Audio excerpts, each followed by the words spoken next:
Bonjour et bienvenue sur la chaîne. Alors aujourd'hui je vous propose un tirage un petit peu de développement personnel en fait. Le thème ça va être je reproduis toujours les mêmes schémas. Comment changer ça en fait. Comment sortir de cette mécanique un peu systématique dans certaines situations. Alors ça peut être dans vos relations, ça peut être par rapport à votre rapport aux autres, ça peut être par rapport à des peurs et des blocages. Donc pour ça j'ai pris 3 tarots. On va structurer le tirage avec passé, présent, futur. Et j'ai pris 2 oracles. Alors, on a l'oracle euh, des êtres d'ombre et de lumière de Lucie Cavendish. Et on a l'oracle du messager, mais juste pour tirer une carte à la fin, pour vous donner un petit peu un petit conseil, un avis. Mais on va avoir un tirage assez structuré. Donc, les 3 tarots sont là pour représenter chaque étape, en fait. Alors, on va prendre déjà une carte du Shadows and Light.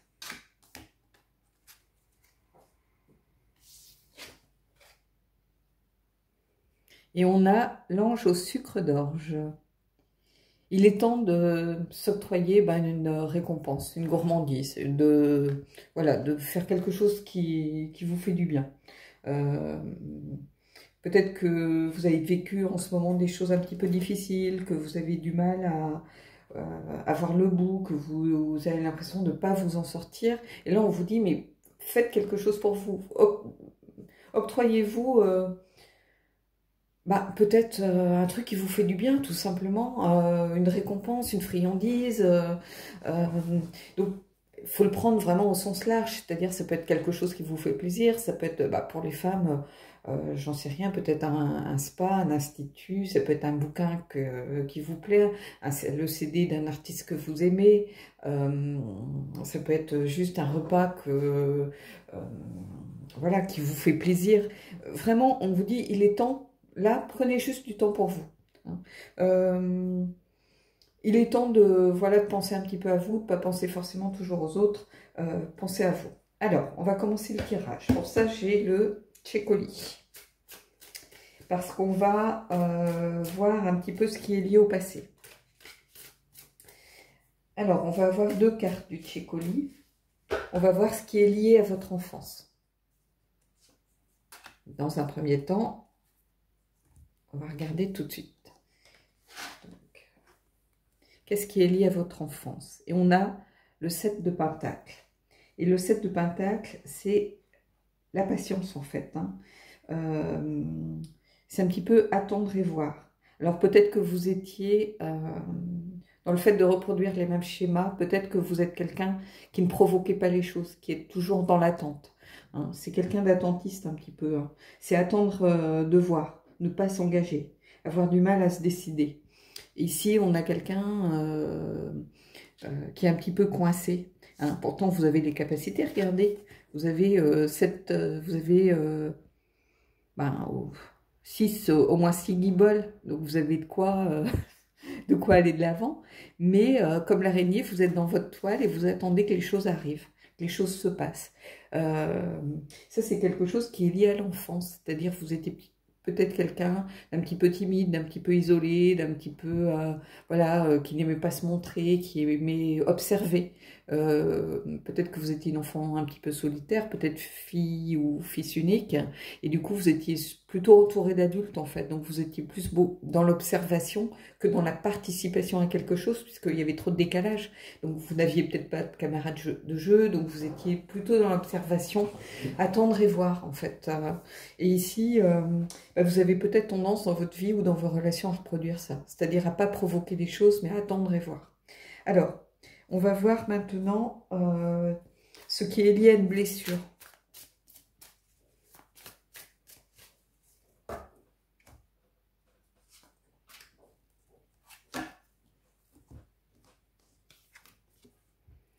Ici, on a le 3 de denier. Alors, il y a beaucoup de deniers, c'est fou. Alors, le 3 de denier, c'est le travail en équipe, c'est le fait d'avoir de bonnes relations avec les autres. Et en fait, ici, j'ai l'impression qu'en fait, vous aviez souvent de mauvaises relations avec les autres parce qu'en fait, vous ne saviez pas comment agir avec les autres enfants, par exemple. Donc ça, c'est une blessure, peut-être, c'est d'avoir été mise à l'écart. D'avoir été une enfant peut-être solitaire ou un enfant solitaire. C'est-à-dire quelqu'un qui se sentait toujours en décalage par rapport aux autres, parce que vous n'aviez pas le mode d'emploi, en fait, tout simplement. Vous n'arriviez pas à vous entendre avec les autres, parce que peut-être que vous étiez trop adulte, hein, habitué peut-être à être des adultes. J'ai l'impression ici, je vois quelqu'un d'assez solitaire, en fait. Donc, par rapport au passé, j'aurais tendance à dire ça. Vous étiez quelqu'un peut-être de solitaire, vous aviez l'impression d'être soit en décalage par rapport aux autres, soit de ne pas réussir à vous intégrer aux autres. Alors, on va voir maintenant un petit peu le présent. Alors, pour le présent, je vais prendre le H tarot.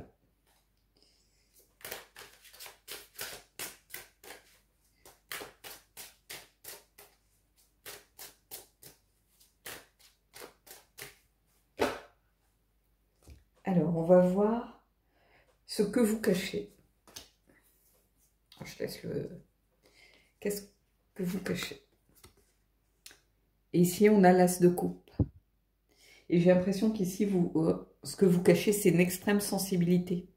Mais c'est un peu le propre des enfants qui ont été souvent seuls, qui ont été dans la solitude, qui se sont sentis un petit peu isolés.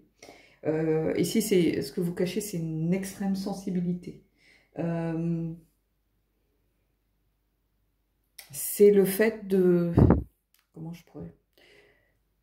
Peut-être de vous sentir seul aussi, souvent. Cette solitude que vous aviez enfant, en fait, vous essayez de cacher le fait que ça vous pèse, mais c'est comme un poids, en fait, un fardeau à porter. Vous avez l'impression que vous ne sortirez jamais de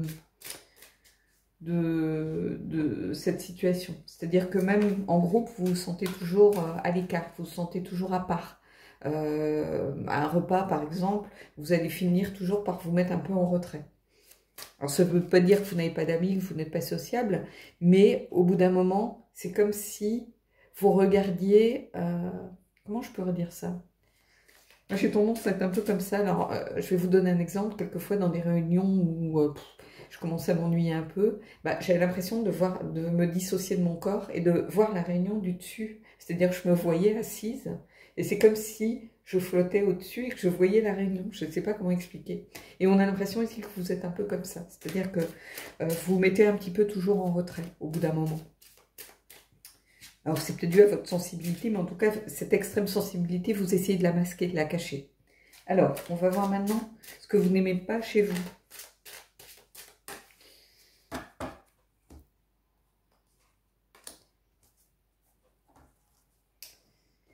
Alors, et ici, on a le page de coupe. Et ce que vous n'aimez pas chez vous, en fait, j'ai l'impression que c'est... comment je pourrais vous dire ça? C'est un petit peu la même chose que la carte en face. C'est-à-dire que le valet de coupe, c'est un peu la voix du cœur. Et vous êtes trop en finale, comme vous êtes extra sensible, vous êtes trop dans l'émotion. Vous avez en fait, ce que vous n'aimez pas chez vous, c'est cette extrême sensibilité. Donc en fait, les deux cartes ici sont presque les mêmes.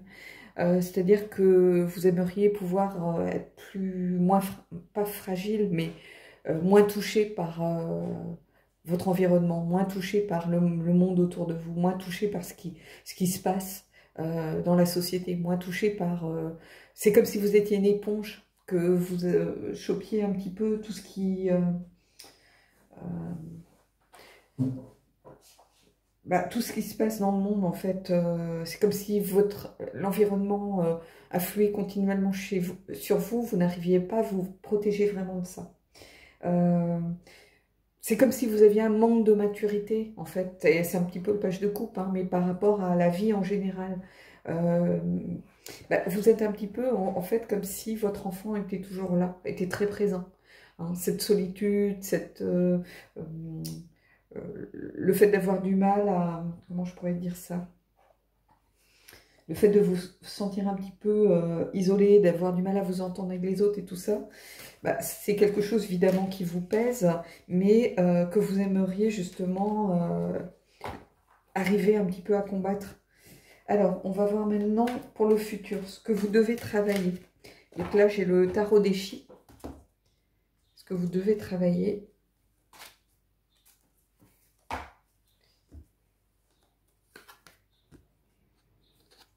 Et on a le 8 de Dreamer. Ah, zut. Zut. Web of Mirror. Le Dreamer, c'est les épées. Oh, je ne les trouvais plus. C'est le 8 d'épée. Donc, en fait, ce que vous devez travailler, c'est d'aller au-delà de toutes ces croyances, en fait, de toutes ces limites que vous êtes vous-même posées. C'est-à-dire que c'est la carte des croyances limitantes, en fait, des propres barrières que l'on se met. C'est-à-dire qu'on se crée ses propres limites. Alors, on reste dans sa zone de confort, on n'avance pas parce qu'on est entouré des épées. On n'avance pas, mais on est aussi un peu, on a un bandeau sur les yeux, on essaye d'être un petit peu dans le déni des choses. Comme ça, on se sent protégé, mais en fait, on se sent protégé, on se crée sa propre prison, en réalité. Donc, ce que vous allez devoir travailler, c'est d'essayer de sortir de votre propre prison mentale. Alors, on va prendre une carte maintenant pour voir ce que vous devez vraiment laisser derrière vous.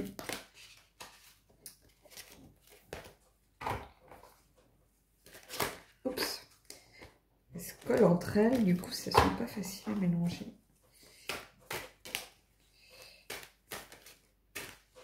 Hop. Donc, ce que vous devez vraiment laisser derrière vous.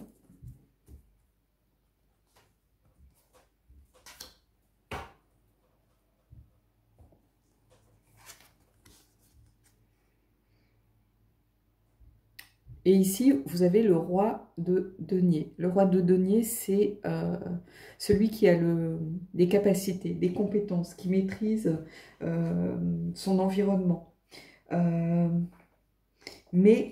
Ici, ce que vous devez laisser derrière vous, c'est le sens inversé en fait de la carte. C'est-à-dire que c'est quelqu'un qui se croit incompétent, qui pense ne pas être à sa place. Par exemple, vous pensez que si vous êtes en compétition avec quelqu'un pour un emploi, vous n'aurez pas le poste, il va choisir l'autre personne. Vous êtes toujours en train de vous dénigrer un petit peu. Vous n'arrivez pas à prendre le taureau par les cornes, à décider que vous valez la peine en fait. Le roi de denier, c'est quelqu'un qui prend les choses en main, qui a les capacités, qui a les compétences. Et là, vous avez tendance à vous dévaluer, à vous sous-estimer tout le temps. Donc ce qu'il va falloir laisser derrière vous et vraiment travailler là-dessus, c'est que vous mettez en fait vos propres barrières. Vous reproduisez toujours les mêmes schémas, que ce soit dans votre vie de tous les jours, dans vos relations. Vous avez tendance à vous sous-estimer. Pensez que vous n'avez pas de valeur, que vous ne valez pas la peine, que les gens viennent vers vous, qu'on vous donne un travail mieux rémunéré, que voilà, vous avez tendance à être toujours un petit peu la petite souris qu'on ne voit pas. Vous n'arrivez pas à vous affirmer en fait, alors que vous avez tout à fait les capacités, vous avez tout à fait les compétences pour y arriver, que ce soit dans le relationnel, dans le professionnel, mais vous avez tellement été un petit peu... vous vous êtes tellement senti toujours à part, isolé, un peu à l'écart, que vous avez du mal en fait à vous dire que les autres peuvent s'intéresser à vous. Donc il va vraiment falloir en fait laisser ça derrière vous. Et là on vous dit, il est temps, hein, d'où cette carte, il est temps de penser à vous, c'est-à-dire de faire des choses qui vous font plaisir. Hein. Vous n'avez pas à vous effacer en face des autres, vous devez aussi vous affirmer. Donc on va prendre une dernière carte du Messenger Oracle, ça va être un peu le petit conseil ou la petite carte un peu bienveillante, hein, parce que c'est un oracle plutôt bienveillant. Mais en tout cas, ici, moi, je vous inviterai peut-être à regarder un petit peu par rapport à votre enfance, par rapport à la place que vous aviez. Est-ce que... Alors, évidemment, c'est encore un tirage qui ne va pas parler à tous, mais si ça résonne en vous, vraiment, je vous invite à peut-être... apprendre à vous faire plaisir, apprendre à dire les choses, peut-être à faire aller plus vers les autres en fait. Les autres ne viennent pas vers vous parce qu'ils ont l'impression que vous vous mettez volontairement en retrait. Donc en fait c'est un peu le chat qui se mord la queue ici, c'est-à-dire que vous avez l'impression d'être mis à l'écart, mais en fait vous vous mettez aussi vous-même un petit peu à l'écart. Donc c'est là-dessus que vous allez devoir travailler pour éviter de reproduire tout le temps les mêmes schémas. Parce que ces schémas, c'est vous qui vous les créez en fait, avec ce vide d'épée. C'est peut-être la carte la plus importante justement du tirage. Plus que le passé, plus que c'est vraiment cette carte-là qui est importante. Alors, on va prendre une carte ici, et puis ça sera la fin du tirage. Et ici, qu'est-ce que ça vous dit? Nourrissez votre âme. Ici, on vous dit de vous reconnecter à vous-même, c'est-à-dire de vous, peut-être d'essayer de voir au plus profond de vous, d'aller retirer un petit peu de cette sagesse intérieure que vous avez, en fait, de vous reconnecter à votre essence même, à votre essence, à ce qui est vous réellement et pas à vos croyances limitantes, pas à vos masques, pas à ce que vous cachez, pas à ce que vous essayez que vous n'aimez pas chez vous. Tout ça, vous allez devoir peut-être apprendre à le gérer, peut-être apprendre à l'apprivoiser. Et ici, on vous dit, bah, nourrissez votre âme, ça va peut-être passer par la méditation, par le fait de vous recentrer, par le fait peut-être par le biais de lecture, par le biais d'une reconnexion à quelque chose qui vous fait plaisir. Ça peut être une activité créative, ça peut être le dessin, ça peut être le chant, ça peut être la musique. Il y a peut-être des musiques qui vous aident à vous reconnecter à vous-même. Et ici, je pense que le fait de vous reconnecter à votre âme, de nourrir votre âme, de faire des choses qui vous font du bien, de faire des choses qui vous nourrissent spirituellement, ça va vous aider à laisser de côté et à débloquer, je pense, quelque chose pour essayer de débloquer cette mécanique un peu que vous avez vous-même créée.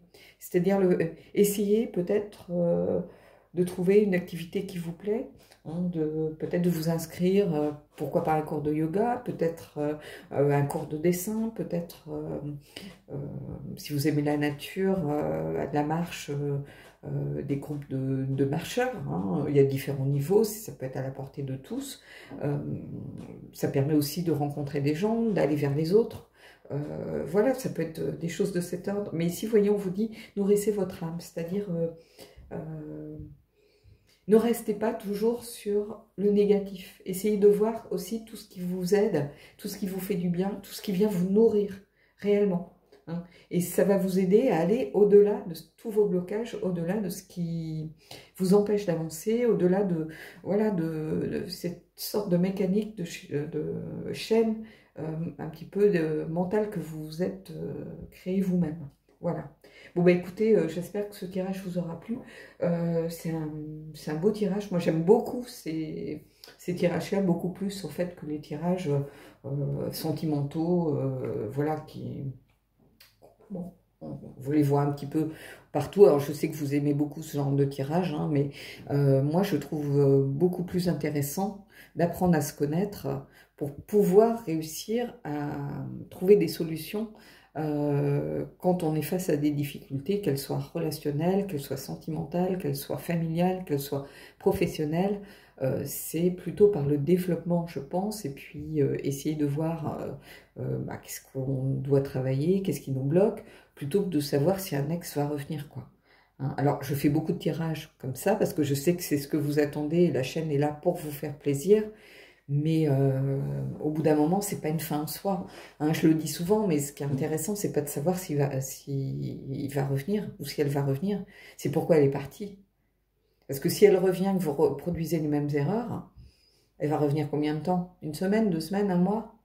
Ça vous donnera quoi? Vous allez mettre en place une sorte de mécanique et à chaque fois, ça fait un peu plus de mal. À chaque fois, on a un peu plus de difficultés à s'en remettre. Ça n'apporte pas grand-chose en réalité. Hein. Ce qui est intéressant, c'est de ne pas savoir si l'autre va revenir, c'est de savoir pourquoi il est parti et de ne pas reproduire les mêmes erreurs. Ou de voir comment réagir différemment la fois suivante. Enfin, moi, c'est comme ça que je conçois un petit peu les cartes, mais bon. Bref, chacun voit midi à sa porte. Donc moi, je vous souhaite de belles énergies et je vous dis à bientôt pour un prochain tirage.